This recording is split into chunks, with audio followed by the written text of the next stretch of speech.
Bon, des news concernant Taylor Swift qui nous a annoncé il y a quelques heures TS12, donc son 12e album qui va s'appeler The Life of a Showgirl et qui va très bien résumer sa vie, je pense. Eh bien, elle a sorti une playlist publique et il y a déjà beaucoup de gens, plus de 100 000 qui ont sauvegardé cette playlist qui s'appelle And the Baby That's Show Business.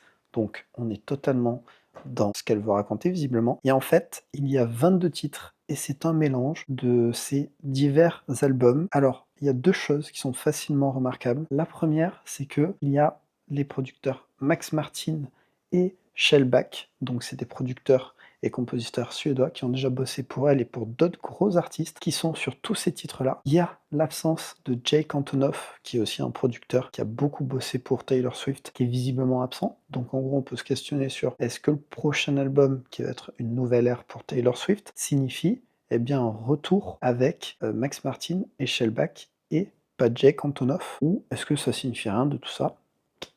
Mystère, en tout cas, les fans de Taylor Swift ont déjà leur petite idée sur ça. La deuxième chose que j'ai remarqué, moi, c'est que le nom des titres, eh ben, c'est très en lien avec le titre de son album, puisqu'il y a Ready for It, We Are Never Ever Getting Back, Wonderland, enfin voilà, Endgame. Donc, est-ce que c'est en lien ou pas? Mystère, mais on peut souligner ça. Donc, si tu l'as pas encore vu cette playlist, n'hésite pas à aller la voir, elle est sur Spotify. Puis, bah, s'il y a d'autres infos, je te tiendrai au courant. Donc, pense à t'abonner et à me dire ce que t'en penses dans les commentaires.